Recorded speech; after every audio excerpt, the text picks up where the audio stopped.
तो देखो special cases में मैंने अभी तक तुम लोगों को कौन सा वाला इलेक्ट्रॉन डॉट स्ट्रक्चर बनाकर दिखाया, एक तो मैंने बनाकर दिखाया एमोनिया का। कौन सा वाला बनाकर दिखाया? एक तो बनाकर दिखाया एमोनिया का, और दूसरा हमने कौन सा बनाया था? मीथेन का। दूसरा वाला इलेक्ट्रॉन डॉट स्ट्रक्चर कौन से कंपाउंड का हमने बनाया था? मीथेन का। लेकिन ध्यान रखो, एमोनिया का भी केमिकल स्ट्रक्चर जब हम बनाते हैं और मीथेन का भी बनाते हैं तो दोनों के अंदर दिखने में ऐसा लगता है कि बहुत बहुत सारे इलेक्ट्रॉन शेयर हुए हैं, लेकिन नहीं। फिर भी उनके अंदर कौन सा वाला बॉन्ड होता है? सिंगल कोवेलेंट बॉन्ड होता है। फिर भी उनके अंदर कौन सा वाला बॉन्ड होता है? सिंगल कोवेलेंट बॉन्ड होता है। सिंगल कोवेलेंट बॉन्ड का मतलब ये होता है कि कितने पेयर शेयर हुए होंगे? सिर्फ वन पेयर शेयर हुआ होगा। सिर्फ कितने पेयर शेयर हुए होंगे? One pair. भाई वन पेयर का मतलब ही तो होता है सिंगल टाइप कोवेलेंट बॉन्ड, ठीक है। अब जो मैं तुम्हें बनाना सिखाऊंगा वो है कार्बन डाइऑक्साइड। सुना ही होगा तुमने पहले से इसके बारे में। भाई ऐसा तो हो ही नहीं सकता कि साइंस की दुनिया में बच्चों ने ये वाला शब्द पहली बार सुना हो, कार्बन डाइऑक्साइड, लेकिन कभी इसका इलेक्ट्रॉन डॉट स्ट्रक्चर बनाकर नहीं देखा होगा शायद। कभी इसका इलेक्ट्रॉन डॉट स्ट्रक्चर बनाकर नहीं देखा होगा। कोई बात नहीं, उसी को तो देखने वाले हैं। तो देखेंगे कि electron dot structure carbon dioxide का कैसे बनता है या कैसे बनाया जाता है। अब काम की बात यह है कि जब हम कार्बन डाइऑक्साइड का इलेक्ट्रॉन डॉट स्ट्रक्चर बनाएंगे तो उसके अंदर सिंगल कोवेलेंट बॉन्ड होता है या डबल कोवेलेंट बॉन्ड होता है? जैसा कि मैंने पहले ही बताया, मैं तुम्हें स्पेशल केसेस करवा रहा हूं। स्पेशल केसेस में मैंने तुम्हें एमोनिया का बनवाया, उसके अंदर भी सिंगल कोवेलेंट बॉन्ड था।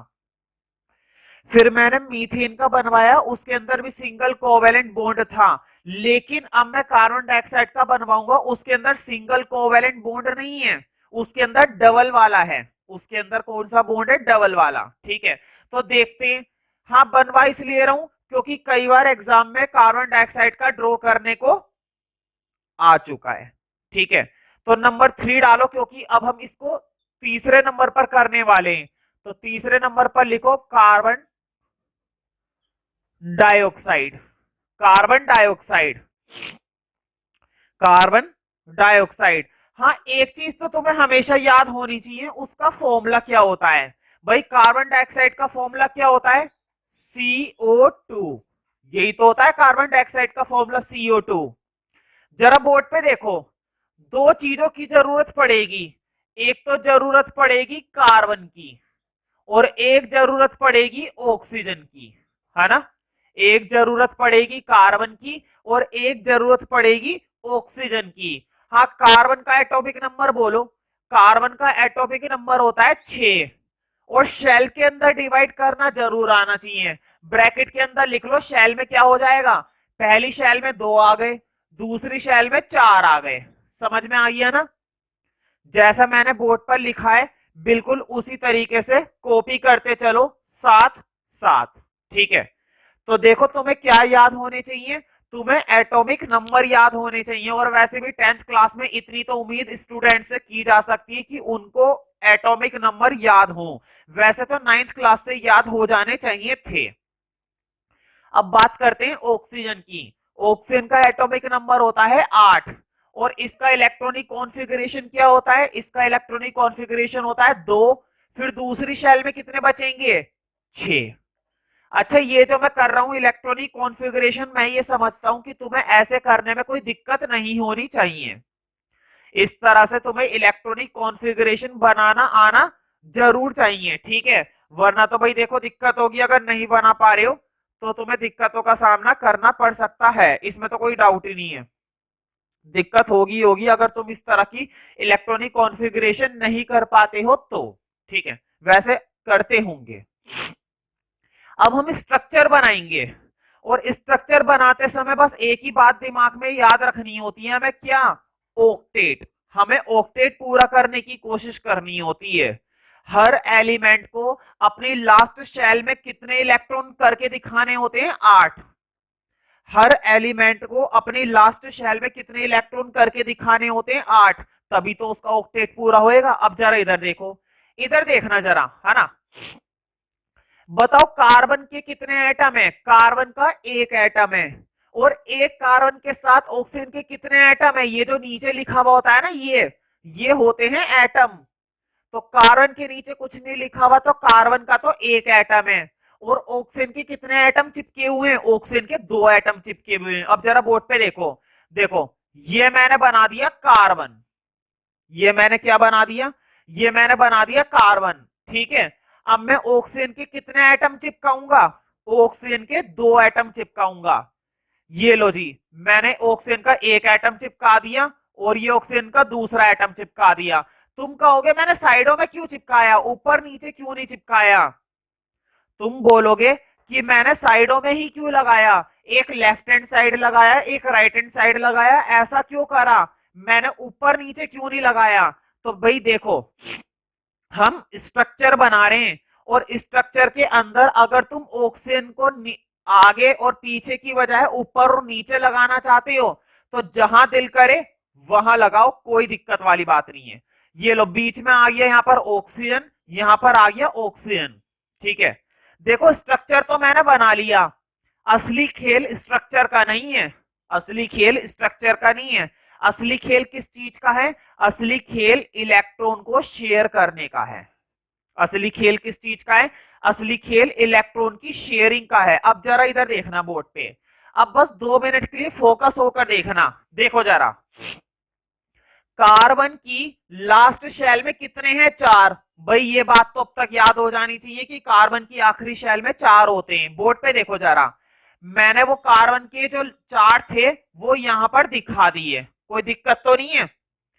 जरा सी भी दिक्कत हो तो मुझे बताओ, हालांकि वीडियो में मैं सुन तो पाऊंगा नहीं। अब जरा इधर देखो, अब ऑक्सीजन का देखकर बताओ, बोर्ड पे देखो, ऑक्सीजन की आखिरी शेल में कितने हैं? 6। अच्छा किससे मतलब होता है? सिर्फ आखिरी शेल से मतलब होता है। क्या मुझे इसकी जरूरत पड़ेगी? नहीं पड़ेगी, आखिरी शेल की जरूरत पड़ती है। बताओ ऑक्सीजन की आखिरी शेल में कितने हैं? 6।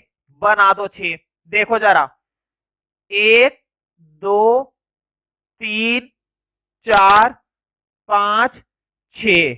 इस वाली ऑक्सीजन में भी कितने होंगे? भाई 6 ही होंगे। ये क्या निराली है? ये क्या निराली है जो इसके पास ज्यादा होंगे या कम होंगे? इसके पास भी 6 होंगे। अभी जो मैं बोर्ड पर बना रहा हूं ना, अभी मत बनाना, जब पूरा डायग्राम बन जाए ना तब बनाना। अभी मैं इसके अंदर कुछ चीजें गायब करूंगा, कभी अभी पेल दो, अभी नहीं पेलना, ठीक है। जब पूरा डायग्राम तैयार हो जाएगा उसके बाद तसल्ली से, ठीक है, उसके बाद तसल्ली से वीडियो पोस्ट करके आराम से बिल्कुल सुनिश्चित होकर तब जाकर ड्रॉ करो। टेंशन की क्या बात है ना? भागे थोड़ी ना जा रहे हम कहीं, आराम से करेंगे, मजे में करेंगे बिल्कुल। अब जरा इधर देखो, मैंने क्या बताया था? हर किसी को अपना ऑक्टेट पूरा करना होता है। हर किसी को क्या करना होता है? अपना ऑक्टेट पूरा करना होता है। हर किसी को मतलब हर एलिमेंट को, ठीक है। तो देखो इसको भी अपना ऑक्टेट पूरा करना है। लेकिन अब जरा इधर देखना, देखो पहले ऑक्सीजन को देख लेते हैं। मुझे बताओ बोर्ड पे देखो जरा, 2 मिनट के लिए बस फोकस होकर देखो। देखो जरा, यहां पहले चलो कार्बन की बात करते हैं। देखो इधर जरा, कार्बन को कार्बन को ऑक्टेट पूरा करने के लिए कितने इलेक्ट्रॉन की जरूरत है? कार्बन को अपना ऑक्टेट पूरा करने के लिए कितने इलेक्ट्रॉन की जरूरत है? 4 इलेक्ट्रॉन की जरूरत है। ये बात समझ में आ रही है ना? कार्बन को अपना ऑक्टेट पूरा करने के लिए 4 इलेक्ट्रॉन की जरूरत है। और उसको 4 इलेक्ट्रॉन देने के लिए कौन कौन मददगार आ गई हैं आगे? 2-2 ऑक्सीजन आ गई भाई। कितनी ऑक्सीजन निकल आई? 2-2 ऑक्सीजन। कहेगी क्यों टेंशन लेता है कार्बन? हमारे होते हुए तेरे को टेंशन लेने की बिल्कुल भी जरूरत नहीं है। अब कार्बन की जान में जान आ गई। कार्बन ने कहा चलो तो फिर मेरी मदद करो। कैसे करोगे? ऑक्सीजन और ऑक्सीजन कार्बन की मदद करेगी। कैसे मदद करेगी? देखो, कार्बन को कितने इलेक्ट्रॉन की जरूरत है? 4 इलेक्ट्रॉन की जरूरत है, 4 इलेक्ट्रॉन। अब ये क्या करेगी? एक ऑक्सीजन इसको 2 दे देगी। ये लो जी, 2 मिल गए। समझ में आई बात? इस ऑक्सीजन ने भी क्या करा? इस ऑक्सीजन ने भी अपने उठा करके 2 दे दिए। इस ऑक्सीजन ने भी कितने उठा करके दे दिए? 2। बताओ उठा करके दिए या शेयर करे?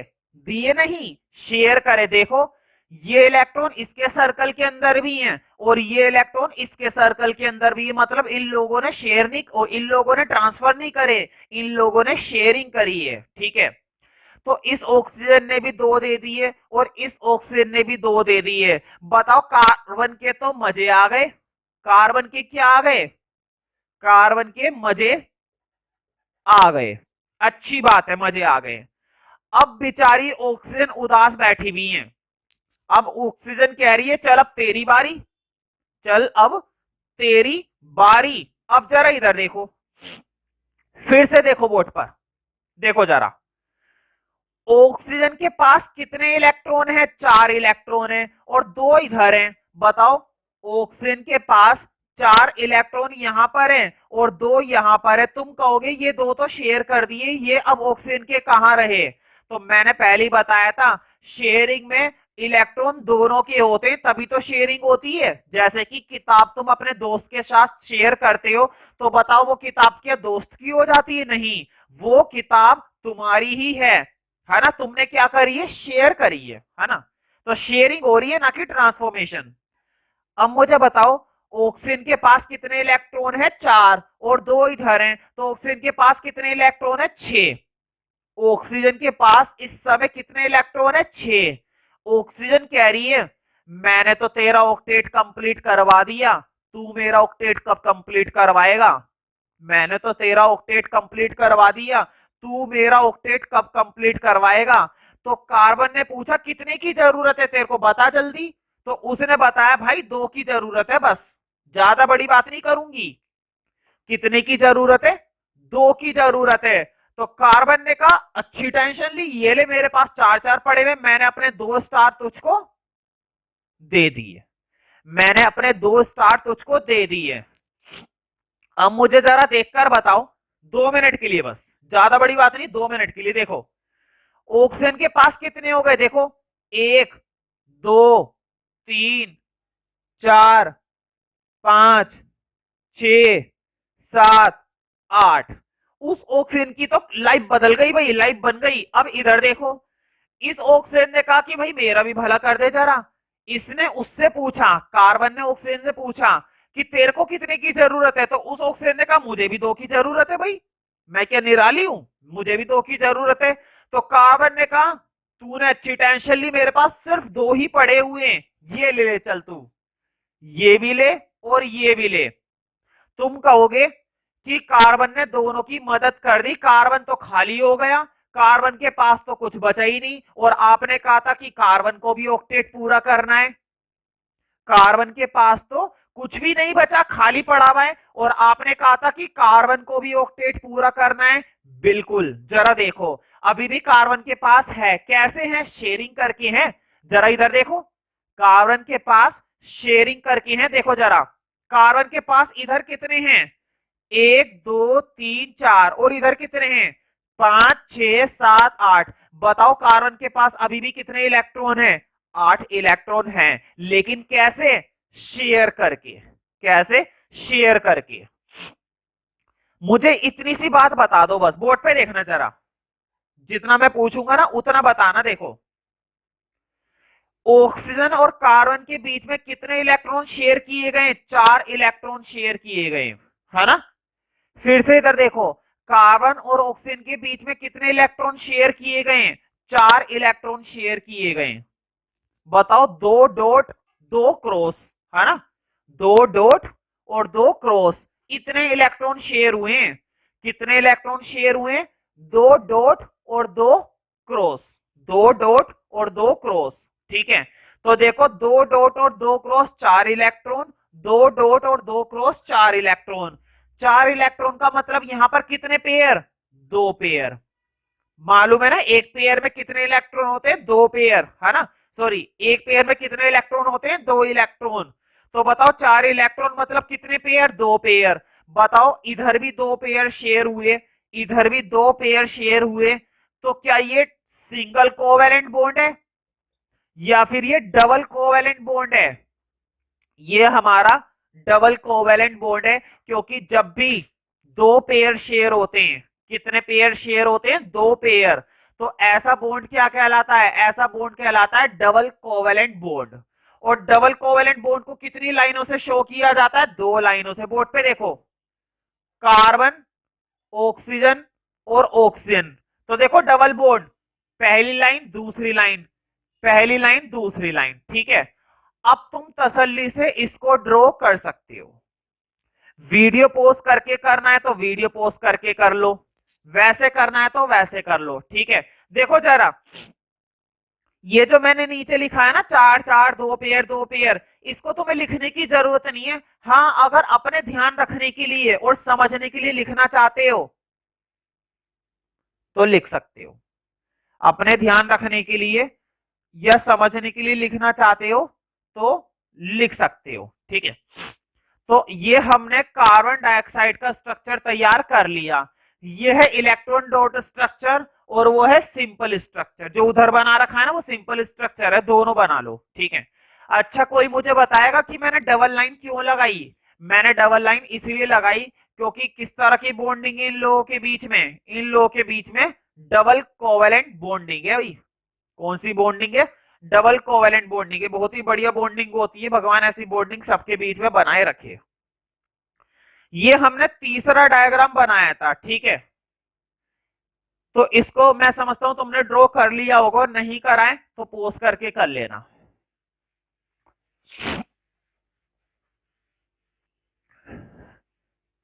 तो देखो, मैं तुम लोगों को कुछ स्पेशल केसेस पढ़ा रहा हूं, और स्पेशल केसेस में कभी आता है सिंगल तो कभी आता है डबल। और अब जो मैं करवाऊंगा वो भी एग्जाम का क्वेश्चन है, और सच कहूं वो तो एनसीईआरटी का ही है, ठीक है। तो अगला ड्रॉ करेंगे, अगला वाला लिखो। अगला वाला है सल्फर। क्या सिंबल होता है? एस। सल्फर का सिंबल क्या होता है? एस, ठीक है। हाँ, एटॉमिक नंबर देखते हैं सबसे पहले सल्फर का, क्योंकि तुम्हें मालूम है बिना एटॉमिक नंबर के यहां पर कुछ नहीं होता है। 16 होता है एटॉमिक नंबर। कितना होता है सल्फर का? 16। तो ब्रैकेट में देखो, 2, ठीक है, फिर 8, कितने आ गए? 10 आ गए। कितने बच गए? 6 बच गए, है ना। 2 और 8 10, और फिर कितने बच गए? 6 बच गए। ये लो 6 आ गए। मैंने बताया था कि बॉन्डिंग करते समय हर किसी को अपना ऑक्टेट पूरा करना होता है।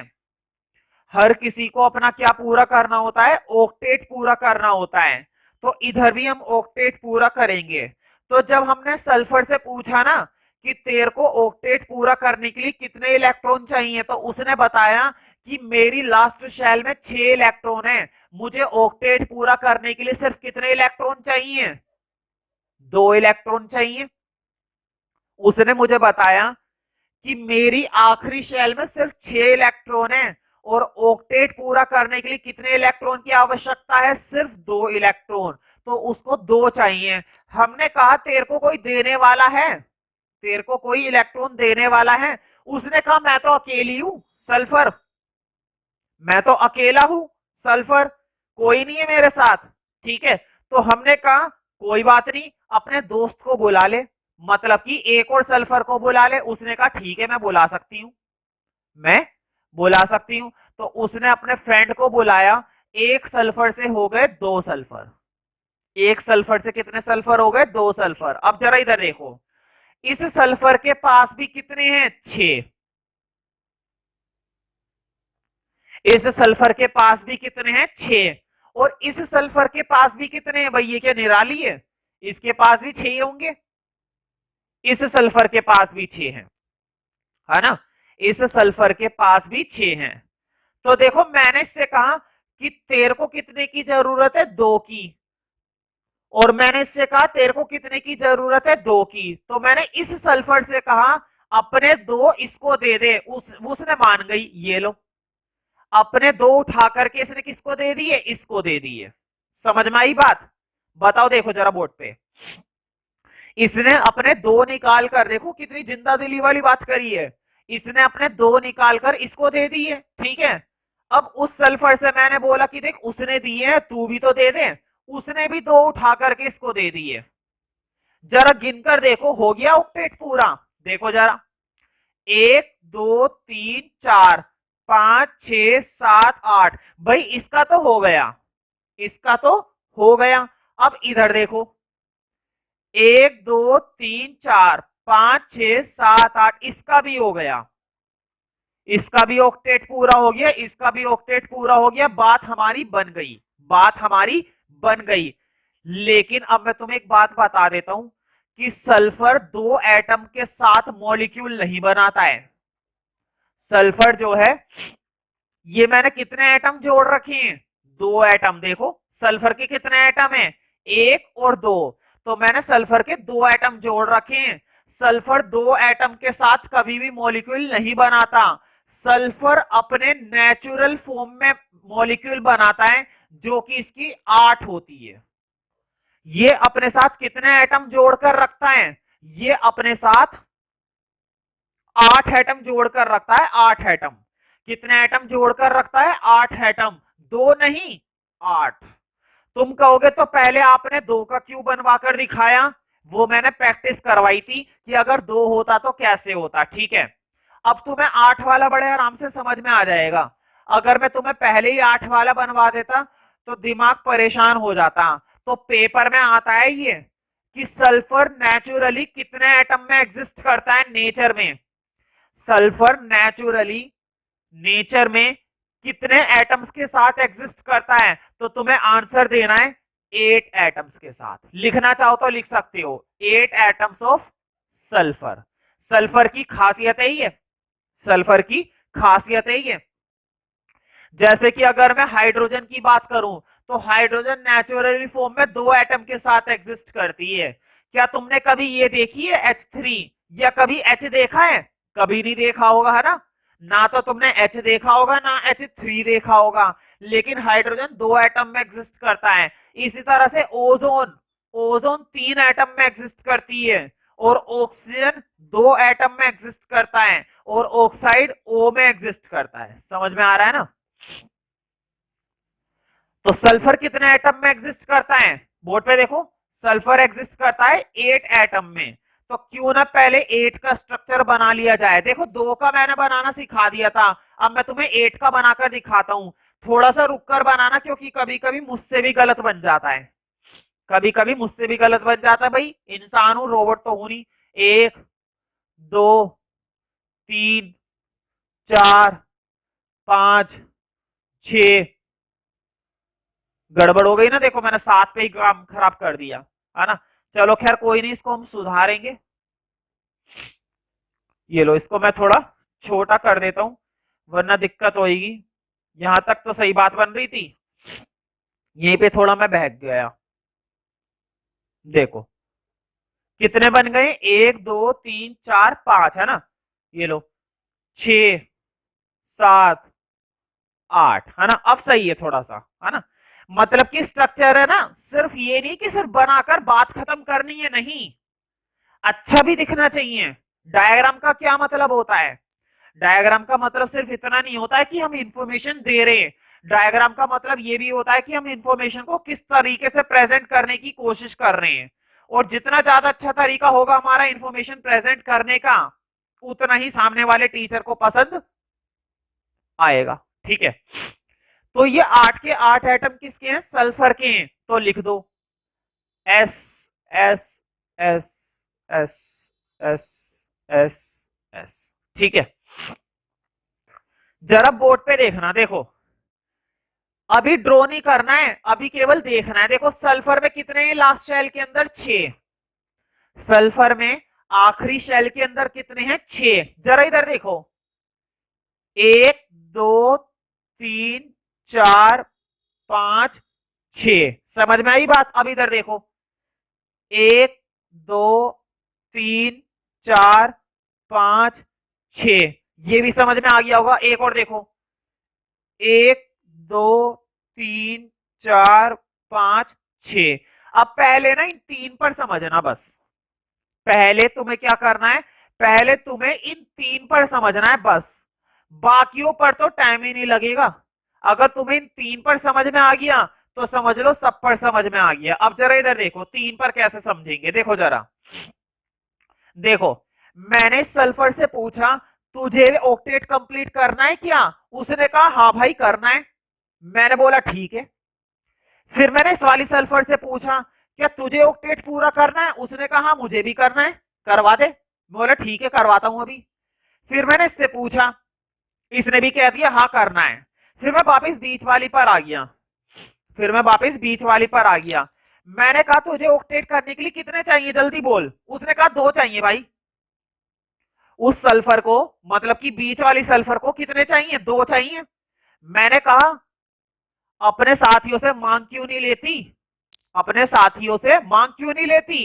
क्योंकि साथी मेरे को तो 2 चाहिए। तो बोला क्यों टेंशन लेती है, 2 चाहिए ना, एक इधर है एक इधर है, दोनों से एक एक मांग ले, टेंशन क्या है? उसने कहा आइडिया तो तेरा अच्छा है। फिर वो कहने लगी मैं एक से दो ना मांग लूं, तो मैंने कहा नहीं, अगर तूने एक से ही 2 मांगे तो दूसरे से नहीं मांग पाएगी, और अगर दूसरे से नहीं मांग पाएगी तो बॉन्डिंग कैसे होगी, है ना? अगर तूने दोनों इलेक्ट्रॉन किससे मांग लिए? एक से मांग लिए, तो दूसरे से नहीं मांग पाएगी। क्यों? क्योंकि ऑक्टेट तेरा तभी पूरा हो जाएगा। ऑक्टेट तेरा कब पूरा हो जाएगा? अगर तूने एक से ही 2 मांग लिए, फिर तू दूसरे से नहीं मांग पाएगी, और दूसरे से नहीं मांग पाएगी तो बॉन्डिंग कैसे होगी, शेयरिंग कैसे होगी, कोवेलेंट बॉन्ड कैसे बनेगा? मालूम है ना तुम्हें? कोवेलेंट बॉन्ड बनाने के लिए शेयरिंग होना बहुत जरूरी होता है, और जब तक शेयरिंग नहीं होगी तब तक दोस्ती कैसे होगी, है ना? तो मैंने कहा एक एक मांग दे, लालच मत कर। तो उसने कहा हाँ आइडिया तेरा अच्छा है, मैं एक एक मांगती हूं। अब जरा बोर्ड पे देखना, देखो इस सल्फर ने उस सल्फर से, देखो बोर्ड पे, इस वाली सल्फर ने उस वाली सल्फर से एक मांगा। उसने कहा दे दूंगी, ये लो। देखो जरा बोर्ड पे, उसने एक हटाया, ये दे दिया, ये खुश हो गया। फिर इस सल्फर ने इस वाली सल्फर से मांगा, देखो जरा, इस सल्फर ने इस वाली सल्फर से मांगा, इसने कहा दे दूंगी, उसने भी अपना एक हटाया, दे दिया, उसने भी एक हटाया, दे दिया, ठीक है, दे दिया ना। बताओ बीच वाली सल्फर ने, बीच वाली सल्फर के कितने हो गए? देखो जरा, 1 2 3 4 5 6 7 8। बीच वाली सल्फर के कितने हो गए? बीच वाली सल्फर के 8 हो गए। बीच वाली सल्फर के जल्दी बोलो कितने हो गए? बीच वाली सल्फर के 8 हो गए। समझ में आ गई ना बात? अब इन दोनों ने मुंह देखा बीच वाली का कि तूने हमसे तो ले लिया, तूने हमसे तो इलेक्ट्रॉन ले लिया, तू भी तो हमारी मदद कर, तू भी तो हमारी मदद कर। उसने कहा बिल्कुल करूंगी, बता तूने कितने दिए थे? एक दिए थे, ले पकड़ अपना एक। इसने भी एक शेयर कर दिया। भाई बहुत ही दिलदार काम हो रहा है ना? इतनी दिलदारी इंसानों में आ जाए तो बात ही काय की है, ठीक है? तो देखो इसने भी अपना एक उठा करके दे दिया, इसने भी अपना एक उठा करके दे दिया, ठीक है? अब इस सल्फर ने इस सल्फर को बोला क्या तुझे भी चाहिए? उसने कहा हाँ, जब उसको दिया है मुझे भी दे। तो इसने इसे भी उठा करके दे दिया। फिर से जरा बोर्ड पे देखो, देखो जरा, इस सल्फर ने इस सल्फर को बीच में कितने इलेक्ट्रॉन शेयर करे? एक और एक 2। अब इधर देखो, इस सल्फर ने इस सल्फर को बीच में कितने इलेक्ट्रॉन शेयर करे? एक और एक 2। और जब भी 2 इलेक्ट्रॉन शेयर किए जा रहे हैं, कितने इलेक्ट्रॉन शेयर किए जा रहे हैं? 2 इलेक्ट्रॉन। तो कितना पेयर है? एक पेयर है। और जब एक पेयर है तो कैसी बॉन्डिंग हो गई? सिंगल कोवेलेंट बॉन्ड बन गया। कैसा बॉन्ड बन गया? सिंगल कोवेलेंट बॉन्ड बन गया। अब जरा ना इनका स्ट्रक्चर देख लेते हैं। देखो जरा, क्या इसका ऑक्टेट पूरा हो गया? बोर्ड पे देखो, 1 2 3 4 5 6 7 8, इसका तो ऑक्टेट पूरा हो गया है ना? क्या इसका ऑक्टेट पूरा हो गया? 1 2 3 4 5 6 7, इसका ऑक्टेट अभी पूरा नहीं हुआ है। क्यों नहीं हुआ है इसका पूरा? जरा गौर करो, यहाँ का हिस्सा इसका खाली पड़ा हुआ है, कहां से हो जाएगा अभी, है ना? अभी बाकी क्या 4 डालेंगे, बाकी के भी करेंगे अभी। अब जरा इधर देखो, 1 2 3 4 5 6 7, इसका भी पूरा नहीं हुआ। सिर्फ किसका पूरा हुआ? बीच वाली का पूरा हुआ। सिर्फ किसका पूरा हुआ है? बीच वाली का पूरा हुआ है। अब जरा बोर्ड पर देखना, देखो बीच वाली का इसलिए पूरा हुआ ना क्योंकि यहां पर भी 2 इलेक्ट्रॉन शेयर किए गए, यहां पर भी 2 इलेक्ट्रॉन शेयर किए गए और बीच में कितने इलेक्ट्रॉन है? 4 इलेक्ट्रॉन है। देखो जरा बोर्ड पे, बीच में कितने इलेक्ट्रॉन है? 4 इलेक्ट्रॉन है। 2 यहां पर शेयर करें, 2 यहां पर शेयर करें। इसका मतलब ये हुआ कि इसका ऑक्टेट तभी पूरा होगा जब बीच में 4 होंगे और साइडों में 2 होंगे। कर दो देखो जरा बोर्ड पे, बीच में कितने होंगे? 2 होंगे। बीच में कितने होंगे? 2 होंगे। बीच में कितने होंगे? 2 होंगे। बीच में कितने होंगे? 2 होंगे। बीच में कितने होंगे? 2 होंगे। बीच में कितने होंगे? 2 होंगे। समझ में आई बात? और अंदर कितने होंगे? अंदर 4 होंगे। अंदर कितने होंगे?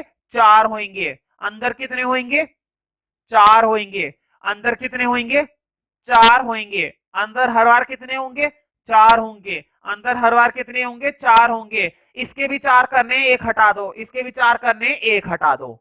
मुझे बताओ, तुम कहोगे बाकियों पर तो आपने समझाया ही नहीं, बीच वाले पर समझाया था और बाकियों पर ऐसे ही कर दिया। तो मुझे बताओ, बाकियों पर क्या मैं बार बार समझाता थोड़ी ना रहूंगा? एक बार समझ में आ गई बात, बस हो गई बात। अब तुम इसको ड्रॉ कर सकते हो। अब तुम इस इलेक्ट्रॉन डॉट स्ट्रक्चर को, ठीक है, अब तुम इस सर्कुलर डायग्राम को ड्रॉ कर सकते हो तसल्ली से। अब तुम्हें ये बहुत अच्छे से समझ में आ जाएगा, ठीक है। अगर कोई डॉट अच्छे से विजिबल नहीं है ना, तो मैंने बोली भी है बातें, तो तुम्हें समझ में आनी चाहिए ना, डॉट कभी कभी अच्छे से दिखता नहीं है। तो ये हमारा इलेक्ट्रॉन डॉट स्ट्रक्चर हो गया, ठीक है। हाँ, इसका कभी कभी सिंपल स्ट्रक्चर बनाने को भी आता है पेपर में, सिंपल स्ट्रक्चर, ठीक है। क्योंकि 8 है तो देखो कैसे बनाया जाता है। S S S S S, है ना। कितने एटम बनाए? 5 एटम, 3 बाकी हैं अभी। देखो 3 ऐसे, फिर 2 उसके बीच में, फिर 3 साइडों में, ठीक है। अब इनको ज्वाइन कर दो। सल्फर सल्फर के बीच में सिंगल बॉन्ड, सल्फर सल्फर के बीच में सिंगल बॉन्ड, ठीक है। सॉरी, थोड़ा गलत हो गया। एक सल्फर के बीच में सिंगल बॉन्ड, फिर दूसरे सल्फर के बीच में, फिर तीसरे सल्फर के बीच में, फिर इधर और फिर इधर, है ना। और फिर इनके बीच में, फिर इनके बीच में और फिर इनके बीच में, ठीक है। तुम देख सकते हो आठों की आठों सल्फर आपस में क्या बना रही हैं? बॉन्ड बना रही हैं। आठों की आठों सल्फर, 8 की 8 सल्फर आपस में बॉन्ड बना रही है। और कौन सा बॉन्ड बना रही है? Single bond. बोर्ड पे देखो, अगर मैं डबल लाइन बनाता तो डबल लाइन का क्या मतलब हो जाता? डबल लाइन का मतलब हो जाता डबल बॉन्ड, लेकिन डबल नहीं बना रही। देखो जरा, हर 2 सल्फर के बीच में कितने इलेक्ट्रॉन शेयर हो रहे हैं? सिर्फ 2 इलेक्ट्रॉन। और 2 इलेक्ट्रॉन शेयर होने का मतलब है सिंगल बॉन्ड, ठीक है। इसलिए मैंने डबल लाइन किसी में भी नहीं बनाई है, डबल लाइन नहीं बनाई है। मैंने कैसी बनाई है? मैंने सिंगल लाइन बनाई है, ठीक है। तो वो है सिंपल स्ट्रक्चर, ये है इलेक्ट्रॉन डॉट स्ट्रक्चर, ठीक है। अब तुम तसल्ली इसको ड्रॉ कर सकते हो, इसको तसल्ली से ड्रॉ कर सकते हो, कोई दिक्कत वाली बात नहीं है और कोई जल्दबाजी वाली बात है ही नहीं, ठीक है। तो बहुत ही सिंपल सिंपल काम चल रहा है।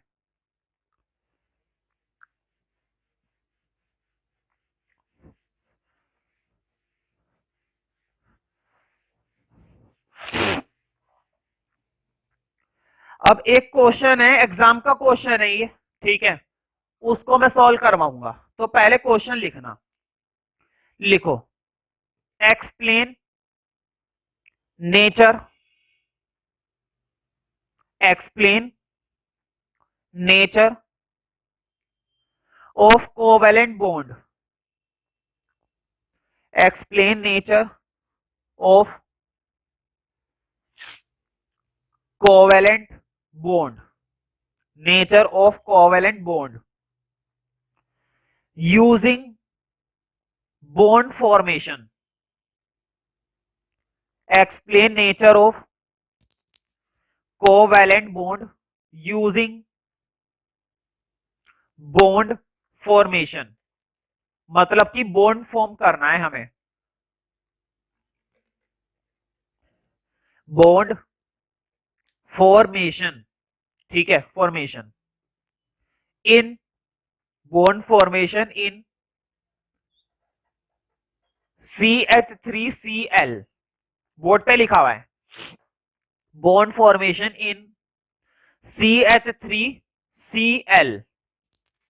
CH3 सी एल, ठीक है, CH3Cl, ठीक है। हमें इसका बनाना है। देखो अब जरा, क्वेश्चन ने क्या पूछा है? क्वेश्चन ने सिर्फ नेचर पूछा है, और पूछा भी नहीं है, एक्सप्लेन करने को बोला है। नेचर एक्सप्लेन करने को बोला है, ठीक है।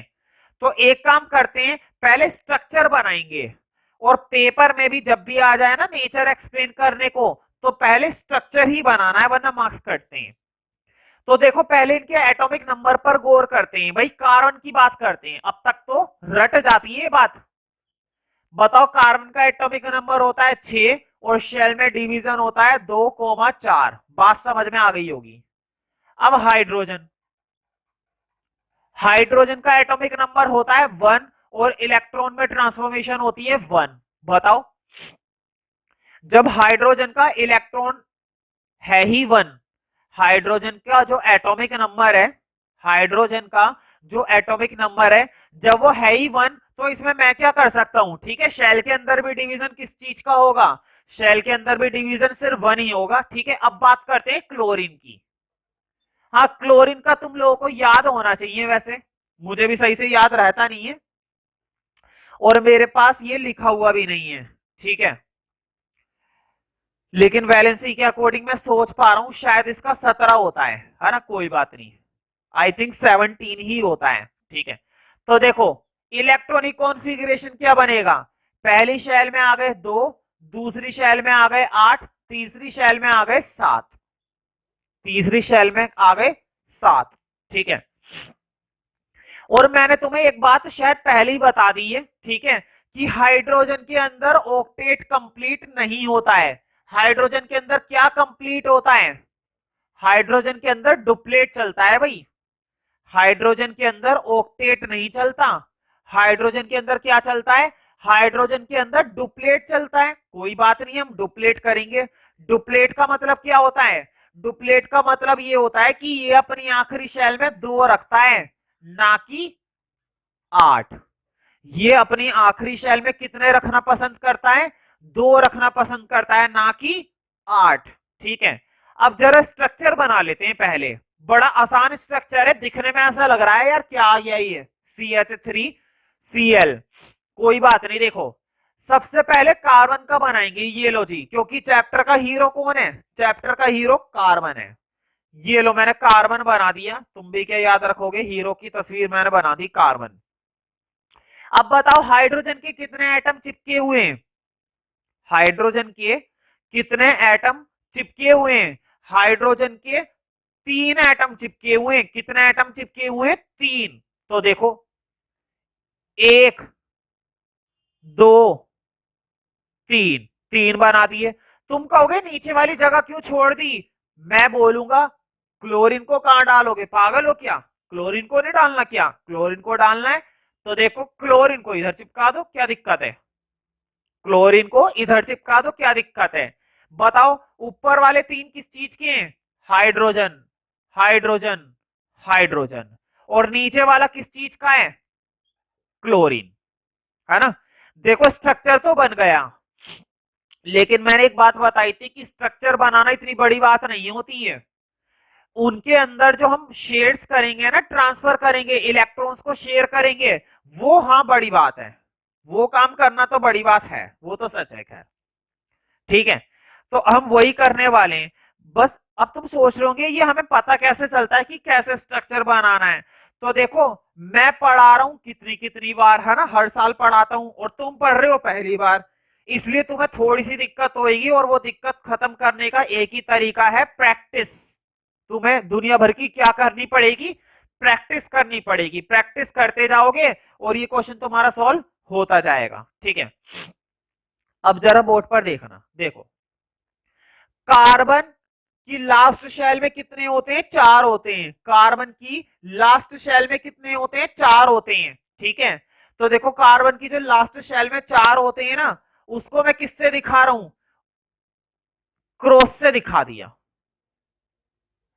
कार्बन की लास्ट शेल में कितने हैं? 4 थे, क्रॉस से दिखा दिया। अब हाइड्रोजन के पास कितने हैं? हाइड्रोजन के पास तो बेचारे के पास है ही 1। तो देखो जरा, 1, 1, 1। अब क्लोरीन का बताओ, क्लोरीन के पास लास्ट शेल में कितने हैं? 7। सबसे मालदार पार्टी कौन? सबसे मालदार पार्टी क्लोरीन। तो देखो 1 2 3 4 5 6 7, समझ में आई ना बात? अभी मैंने शेयर नहीं करा, अभी मैंने सिर्फ लिखा है। क्या अभी मैंने इलेक्ट्रॉन को शेयर करवा दिया? नहीं, अभी मैंने इलेक्ट्रॉन्स को शेयर नहीं करवाया, अभी तो बस मैंने लिखा है। अब करवाऊंगा शेयर। देखो जरा एक एक करके करते हैं। बोर्ड पे देखो, इधर देखो। पहले बीच में कार्बन की टेंशन खत्म कर देता हूं।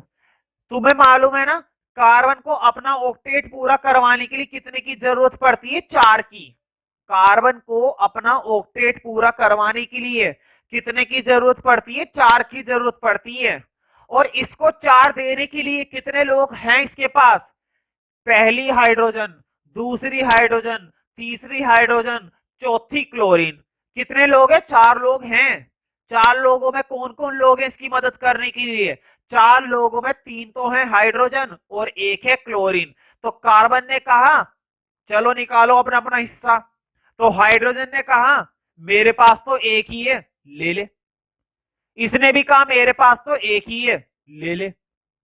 इसने कहा मेरे पास भी एक ही है, ले ले। और क्लोरीन ने कहा मेरे पास तो बहुत हैं, लेकिन तुझको तो सिर्फ एक की जरूरत है। तो इसने भी कहा ले ले। ये लो जी, समझ में आई ना बात? कार्बन ने सबसे क्या ले ली? कार्बन ने सबसे एक एक ले ली। बताओ कार्बन ने जब सबसे एक एक ले ली तो क्या कार्बन का ऑक्टेट पूरा हो गया? हाँ, देखो जरा, देखो इधर, 1 2 3 4, ठीक है, 4 5 6 7 8। कार्बन ने तो अपना ऑक्टेट पूरा कर लिया, लेकिन अब किसकी बारी आ गई? हाइड्रोजन की। अब हाइड्रोजन ने कहा मुझको ऑक्टेट नहीं करना, मुझको तो डुप्लेट करना है। मुझको अपना ऑक्टेट पूरा नहीं करना, मुझको तो अपना डुप्लेट पूरा करना है, क्योंकि इसका ऑक्टेट पूरा हो भी नहीं सकता। इसका ऑक्टेट पूरा हो भी नहीं सकता, क्योंकि 7 कौन शेयर करेगा? 7 कोई शेयर नहीं करता, ठीक है। तो इसको अपना डुप्लेट पूरा करना है, और डुप्लेट पूरा करने के लिए देखो 1 तो इसके पास है ही, इसको कितने की जरूरत है? +1 की जरूरत है। मतलब इसको एक इलेक्ट्रॉन और चाहिए। तो इसने कहा कौन देगा? फिर कार्बन ने कहा क्यों टेंशन लेता है, तूने मेरी मदद करी थी, मैं तेरी मदद करूंगी। तो देखो जरा, तो कार्बन ने अपना एक क्रॉस उठा करके इसको दे दिया, कार्बन ने अपना एक क्रॉस उठा करके इसको दे दिया, कार्बन ने अपना एक क्रॉस उठा करके इसको दे दिया, और कार्बन ने अपना एक क्रॉस उठा करके नीचे वाले को भी दे दिया, क्योंकि उसको भी जरूरत थी। बताओ, देखो सबका कंप्लीट हो गया। देखो हाइड्रोजन के तीनों के डुप्लेट कंप्लीट हो गए, कार्बन का ऑक्टेट पूरा हो गया, और नीचे वाली क्लोरीन का और देखो, देखो जरा, 1 2 3 4 5 6 7 और 8। तो बताओ नीचे वाली क्लोरीन का भी क्या पूरा हो गया? नीचे वाली क्लोरीन का भी ऑक्टेट पूरा हो गया। तो ये जो मैं डायग्राम बोर्ड पर समझा समझा कर बना रहा हूं ना, तो तुम्हें अभी तो समझ में आ रहे हैं, और तुम बहुत अच्छे से समझ भी रहे हो, मुझे भरोसा होगा और भरोसा है, ठीक है। लेकिन कुछ समय बाद क्या होता है, ये डायग्राम कैसे बने तो माइंड से निकल जाते हैं। तो उसके 2 तरीके हैं। पहला तरीका कि समय समय पर घर पर इसकी क्या करते रहो? प्रैक्टिस, पहला तरीका। दूसरा तरीका क्या है, अगर बाई चांस कोई डायग्राम भूल जाओ तो ध्यान रखो कि वो कौन सी वाली वीडियो नंबर के अंदर था, क्लास 2 के अंदर था या क्लास 3 के अंदर था, ठीक है। और मिनट डाल दो उस पर, उस डायग्राम पर है ना, मिनट डाल दो कि कितने मिनट पर है। 3:15 पर ये वाला डायग्राम है, तो अपने कॉपी के अंदर उस डायग्राम पर छोटा सा टाइम लिख दो, ताकि तुम्हें रिवाइज करने का मौका मिले ना दोबारा से, क्योंकि दोबारा से तुम इस वीडियो को फिर से देख सकते हो, तो तुम उस टाइम के हिसाब से इस डायग्राम को दोबारा समझ सकते हो, और तुम्हें फिर से वो सारी बातें याद आ जाएंगी, ठीक है। वजह इसके कि मुझसे पूछो बार बार, इससे बढ़िया वीडियो में देखो और सीखो घर पे आराम से, कोई टेंशन वाली बात है ही नहीं, ठीक है। तो तुम उस डायग्राम पर छोटा सा टाइम लिख दिया करो, और क्लास नंबर डाल दिया करो कि वो वाला डायग्राम कौन सी क्लास के अंदर हमें मिलेगा, वरना तुम बाद में भूल जाओगे कि ये वाला डायग्राम कौन सी क्लास के अंदर बताया था, ठीक है। तो तुम्हारी हेल्प हो जाएगी। खैर, क्वेश्चन ने हमसे क्या बोला था? क्वेश्चन ने तो हमसे बॉन्ड का नेचर पूछा था। क्वेश्चन ने हमसे बॉन्ड का क्या पूछा था? नेचर पूछा था। अभी तक मैंने नेचर नहीं बताया, अभी तो बस मैंने क्या बताया है? अभी तो बस मैंने स्ट्रक्चर बनाया है, ठीक है। नेचर अब मैं बता देता हूं, बोर्ड पे देखो जरा। देखो, तुम्हें एक बात मालूम है, इलेक्ट्रॉन नेगेटिव होते हैं पॉजिटिव होते हैं? भाई मालूम होगी, है ना? कितनी कितनी बार बता दी मैंने ये बात। इलेक्ट्रॉन हमारे नेगेटिव होते हैं, नेगेटिव, है ना? इलेक्ट्रॉन हमारे नेगेटिव। जिसके पास जितने ज्यादा इलेक्ट्रॉन उतना ज्यादा नेगेटिव, जिसके पास जितने ज्यादा इलेक्ट्रॉन वो उतना ज्यादा नेगेटिव। मेरे पास ज्यादा इलेक्ट्रॉन, तुम्हारे पास कम इलेक्ट्रॉन। मैं खूब नेगेटिव, तुम कम नेगेटिव। मेरे पास 50 इलेक्ट्रॉन, तुम्हारे पास 10 इलेक्ट्रॉन, मेरी नेगेटिविटी ज्यादा है। तुम्हारे पास 100 इलेक्ट्रॉन, मेरे पास 70 इलेक्ट्रॉन, तुम्हारी नेगेटिविटी ज्यादा है। इसका मतलब ये हुआ कि किसी के पास इलेक्ट्रॉन कम और किसी के पास इलेक्ट्रॉन ज्यादा, किसी के पास इलेक्ट्रॉन कम और किसी के पास इलेक्ट्रॉन ज्यादा। मतलब कि दोनों की किस में फर्क आ जाएगा? नेगेटिविटी के अंदर। और क्योंकि इलेक्ट्रॉन की वजह से आ रहा है तो इसको बोलते हैं इलेक्ट्रोनेगेटिविटी। इसको क्या बोला जाता है? इलेक्ट्रोनेगेटिविटी। किसी की इलेक्ट्रोनेगेटिविटी कम और किसी की इलेक्ट्रोनेगेटिविटी ज्यादा। किसी की इलेक्ट्रोनेगेटिविटी कम, जिसके पास कम इलेक्ट्रॉन, और जिसके पास ज्यादा इलेक्ट्रॉन उसकी इलेक्ट्रोनेगेटिविटी ज्यादा। तो जब किसी की इलेक्ट्रोनेगेटिविटी कम होती है और किसी की ज्यादा होती है तो उनके बीच में जो बॉन्ड बनता है ना, वो पोलर नेचर का बनता है, पोलर नेचर का। कैसे नेचर का बॉन्ड बनता है? पोलर। अब जरा इधर देखो, बताओ ये जो कंपाउंड है, इसके पास कोई इलेक्ट्रॉन नहीं बचा, इसके पास कोई इलेक्ट्रॉन नहीं बचा, इसके पास कोई इलेक्ट्रॉन नहीं बचा, इन तीनों के पास कोई इलेक्ट्रॉन नहीं बचा।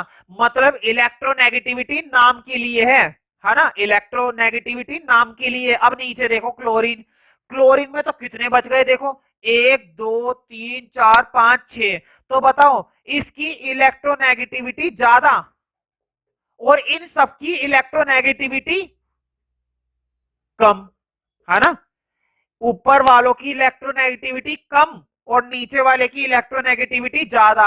तो जब ऐसा कंपाउंड बनता है ना, तो उस कंपाउंड के अंदर बॉन्ड का नेचर कैसा होता है? पोलर। उस कंपाउंड के अंदर बॉन्ड का नेचर कैसा पाया जाता है? उस कंपाउंड के अंदर बॉन्ड का नेचर पाया जाता है पोलर, जब इनकी इलेक्ट्रोनेगेटिविटी डिफरेंट होती है, ठीक है। एक होता है नॉन पोलर।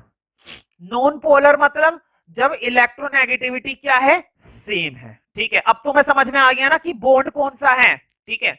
बॉन्ड तो खैर पहले ही समझ में आ गया था तुम्हें, है ना?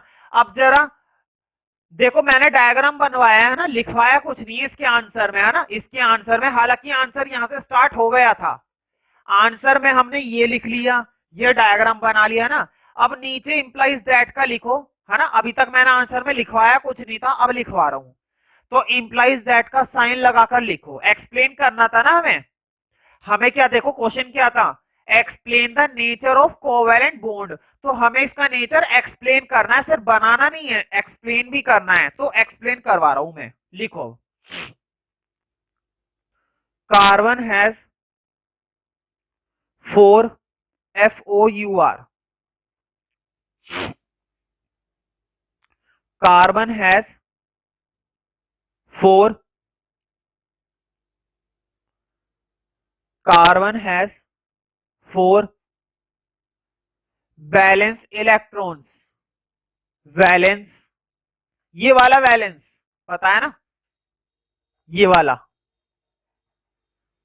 Carbon has 4 valence electrons. Full stop लगा दो। फुल स्टॉप के बाद लिखो, it shares, it shares 1 electron each. देखो जरा, कार्बन के पास 4 इलेक्ट्रॉन थे, इसने हर एक इलेक्ट्रॉन शेयर कर दिया, किसको? हाइड्रोजन को। किसको? हाइड्रोजन को। किसको? हाइड्रोजन को। किसको? क्लोरीन को। ठीक है, तो लिखो, it shares 1 electron each. It shares 1 electron each, है ना, 1 electron each with 3 hydrogen atoms, with 3 hydrogen atoms, with 3 hydrogen atoms and 1 electron with chlorine, और एक किसके साथ शेयर करा, क्लोरीन के साथ, है ना, and 1 electron with chlorine, 1 electron with chlorine, ठीक है। अब लगा दो फुल स्टॉप, है ना, और इसको बना देना ए पॉइंट। अभी जो बात मैंने लिखवाई है ना, उस बात को, ठीक है, अभी जो बात मैंने नोट करवाई है तुम्हें, उस बात को नंबर दे देना ए पॉइंट। उस बात को क्या नेम देना है तुम्हें, उस बात को तुम्हें नेम देना है ए पॉइंट, ठीक है। तो तुम वो ए पॉइंट नेम दे सकते हो ताकि तुम्हें ये चीज समझ में जरूर आए, है ना। अब लिखो बी पॉइंट, है ना। तो देखो अभी तो मैंने बेसिक बात बोली, अभी मैंने बॉन्ड के बारे में नहीं बोला, अब मैं बॉन्ड के बारे में बोलूंगा। तो बी पॉइंट में लिखो the bond between carbon and chlorine atoms. देखो इधर, कार्बन और क्लोरीन, कार्बन और क्लोरीन, देखो कार्बन में कोई इलेक्ट्रॉन नहीं बचा, मतलब उसकी नेगेटिविटी बहुत कम है, या फिर उसकी नेगेटिविटी 0 है ना। जब इलेक्ट्रॉन ही नहीं बचे तो उसकी इलेक्ट्रोनेगेटिविटी कहां से आई, है ना, 0 है ना। और क्लोरीन में देखो, क्लोरीन में 6 इलेक्ट्रॉन बच गए, इसकी नेगेटिविटी हाई है एज कंपेयर टू कार्बन। तो नंबर 2 में ये बात लिखवा रहा हूं, नंबर बी में, है ना, नंबर बी में लिखो the bond between carbon and chlorine atoms, the bond between carbon and chlorine atoms is covalent, is covalent। वैसे तो देखो बॉन्ड तो कोवेलेंट है, लेकिन इसका अपना एक नाम है, क्या नाम है, पोलर। अभी लिखाऊंगा the bond between carbon and chlorine atoms is covalent but due to higher value of electronegativity, but due to higher value of due to higher value of electronegativity of chlorine, higher value of electronegativity of chlorine, due to higher value of electronegativity of chlorine, the bond is polar in nature। Bond का nature कैसा है, bond का nature polar है। Due to higher value of electronegativity of chlorine, higher electronegativity of chlorine, the bond is polar in nature, the bond is polar in nature, the bond is polar in nature, ठीक है। तो bond का nature इस case में कैसा हो गया, polar. क्यों, क्योंकि क्लोरीन के पास ज्यादा इलेक्ट्रॉन बचे हुए थे और कार्बन के पास एक भी इलेक्ट्रॉन नहीं बचा, तो उसके पास इतना ज्यादा इलेक्ट्रॉन था इसलिए वो नेगेटिव ज्यादा था, और कार्बन के पास इलेक्ट्रॉन नहीं बचा था इसलिए वो नेगेटिव नहीं था। तो उनकी इलेक्ट्रोनेगेटिविटी डिफरेंट हो गई, उनकी इलेक्ट्रोनेगेटिविटी कैसी हो गई, डिफरेंट, है ना। एक तो बहुत नेगेटिव और एक कुछ भी नहीं, ठीक है। अच्छा, हमने अभी कई सारी चीजें देखी। अभी हमने देखा कि सल्फर तो अपने 8 एटम के साथ चिपका हुआ होता है। हमने थोड़ी सी बात हाइड्रोजन की भी करी थी, हाइड्रोजन अपने 2 एटम के साथ चिपका हुआ होता है। हमने बीच में ओजोन की भी बात करी थी, ओजोन 3 एटम के साथ चिपका हुआ होता है ना। तो देखो जरा, ये 8 के 8 एटम किसके होते हैं, सल्फर के। ये 2 के 2 एटम किसके होते हैं, हाइड्रोजन के। ये 3 के 3 एटम किसके होते हैं? ऑक्सीजन के। इसी तरह से फॉस्फोरस 4 के साथ चिपका हुआ होता है, तो 4 के 4 एटम किसके होते हैं? फॉस्फोरस के। तो देखो एटम दुनिया भर के हैं, लेकिन सारे के सारे एटम एटम जो है सेम काइंड के हैं। सारे के सारे एटम किसके हैं? सेम काइंड के। सेम काइंड मतलब अगर 8 एटम हैं तो 8 के 8 किससे बने हुए हैं? सल्फर से बने हुए हैं। 4 एटम है तो 4 के 4 एटम किससे बने हुए हैं? फॉस्फोरस से बने हुए हैं। 3 एटम है तो 3 के 3 किससे बने हुए हैं? ऑक्सीजन से बने हुए हैं। मतलब कि इन सब एटम के अंदर काइंड कैसा है? सेम। तो ऐसे मॉलिक्यूल कहलाते हैं होमो एटॉमिक मॉलिक्यूल। ऐसे मॉलिक्यूल कैसे कहलाते हैं? होमो एटॉमिक मॉलिक्यूल। होमो एटॉमिक मॉलिक्यूल। अब जरा एक और देखो फिर से मेरे पास। अब मैंने तुम्हारे सामने एक मॉलिक्यूल रखा है। अब मैंने तुम्हारे सामने क्या रखा है? एक मॉलिक्यूल रखा है। बताओ इसके अंदर 4 एटम किसके हैं? हाइड्रोजन के। और एक एटम किसका है? कार्बन का। 4 एटम है हाइड्रोजन के और एक एटम है कार्बन का। क्या यहां पर सेम काइंड है? क्या यहाँ पर सेम काइंड के एटम्स हैं? नहीं, सेम काइंड के नहीं है। यहाँ पर दो तरह के एटम्स हैं, एक तो है कार्बन का और एक है हाइड्रोजन का। एक तो है कार्बन का और एक है हाइड्रोजन का। तो ये सेम कैसे हो जाएगा? ये सेम नहीं होएगा। ऐसे मॉलिक्यूल कहलाते हैं हेट्रोएटॉमिक, है ना। ऐसे मॉलिक्यूल क्या कहलाते हैं? Heteroatomic molecule. कुछ बच्चों को लगेगा कि आप इसको मॉलिक्यूल बोल ही क्यों रहे हो, इसको तुम कंपाउंड बोलो ना। तो बिल्कुल ठीक। सच बताऊं तो इसको कंपाउंड ही बोला जाता है। कंपाउंड का मतलब यही होता है कि अलग अलग एलिमेंट को मर्ज करना। अलग अलग भाई ये होता है ना, हाइड्रोक्लोरिक एसिड होता है HCl और एक सल्फ्यूरिक एसिड होता है H2SO4 सल्फ्यूरिक एसिड, ठीक है। तो देखो इसके अंदर क्या है? इसके अंदर 4 एटम ऑक्सीजन के हैं, 2 एटम हाइड्रोजन के हैं, एक एटम सल्फर का है। तो बताओ सारे के सारे क्या है? डिफरेंट है ना। तो ये भी किस में आएगा?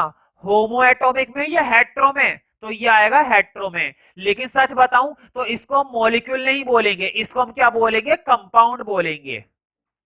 लेकिन अगर मॉलिक्यूल की डेफिनेशन देखो तो मॉलिक्यूल की डेफिनेशन होती है जिसके अंदर एटम्स को इकट्ठा करके रखा जाता है। मॉलिक्यूल की डेफिनेशन क्या होती है? मॉलिक्यूल की डेफिनेशन होती है एटम को इकट्ठा करके बनाया जाए। एटम को इकट्ठा करके बनाया जाएगा तो मॉलिक्यूल बनेगा। तो ये भी तो एटम को इकट्ठा करके बनाया गया है। तो कहने का मतलब ये हुआ कि मॉलिक्यूल भी कहा जा सकता है, और अगर बहुत ही अच्छी नॉलेज के हिसाब से कहना है तो कंपाउंड भी कहा जा सकता है।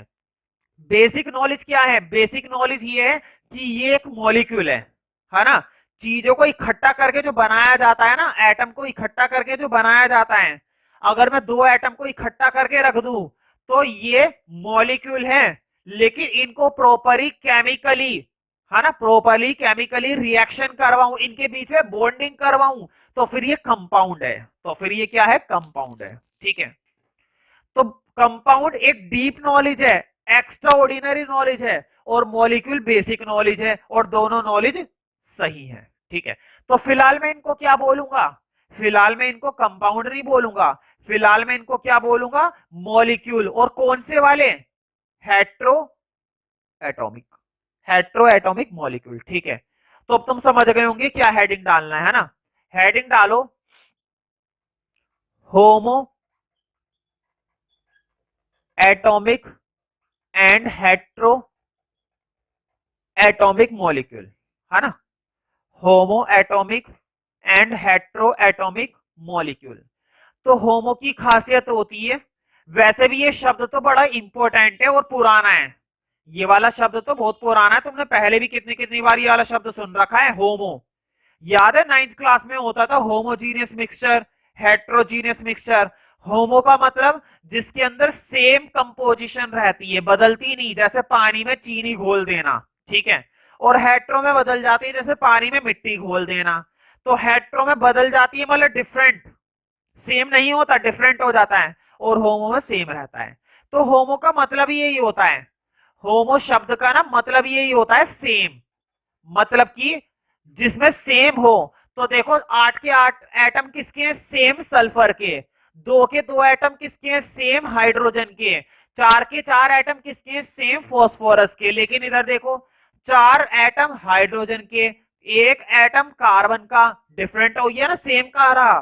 तो जो सेम नहीं होता वो हेट्रो, और जो सेम होता है वो होमो। ठीक है, तो हेडिंग तुम लोगों ने डाल दिया होगा, होमो atomic and hetero atomic molecules. पूरा डालना है, मैंने तो शॉर्ट में लिख दिया, तुम्हें ऐसा नहीं करना, तुम लोगों को पूरा लिखना है। होमो atomic and hetero atomic molecules, homo atomic and hetero atomic molecules. ठीक है, तो लिखो नंबर 1। सबसे पहले किसके लिए लिखोगे?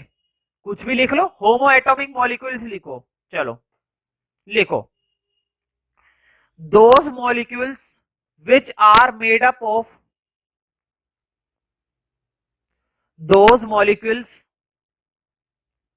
which are made up of,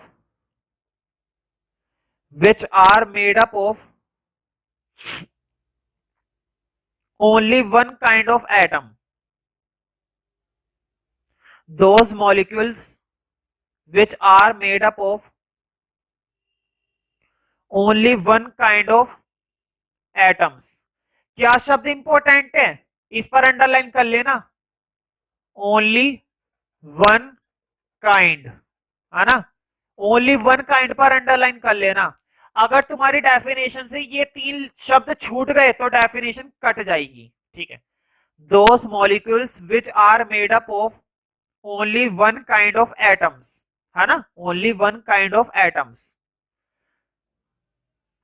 लिखो सच एज, लिखो सच एज, ये लिख लो H2 coma O3 coma P4 coma S8। ठीक है, लिख लो सच एज H2 O2, है ना, इस तरह से एटसेट्रा एटसेट्रा कर लेना। फिर लिखो are called homo atomic molecules, are called homo atomic molecules, homo atomic molecules. ठीक है, अब लिखो number 2 hetero atomic molecules, hetero atomic molecules.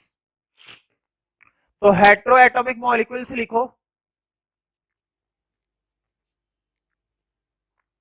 those molecules which are made up of,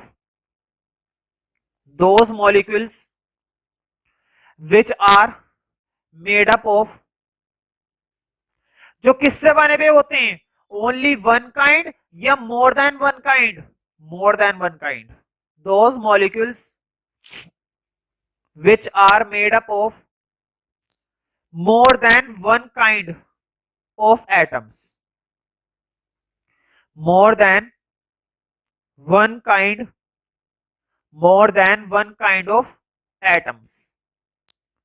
लिख लो सच एज, है ना, कुछ भी लिख सकते हो, लिखो सच एज, ये लिख लो एक तो CH4, फिर लिख लो HCl, फिर लिख लो कुछ भी लिख लो, जो दिल में आए वो लिख लो, ये लो CO2 लिख लो, है ना, H2O लिख लो, ये सब बहुत सारे जितने भी कंपाउंड अब तक पढ़े हैं तुमने वो भी लिख सकते हो। ठीक है, more than one kind of atom such as, है ना, CH4 HCl CO2 H2O etc are called heteroatomic molecules, are called heteroatomic molecules।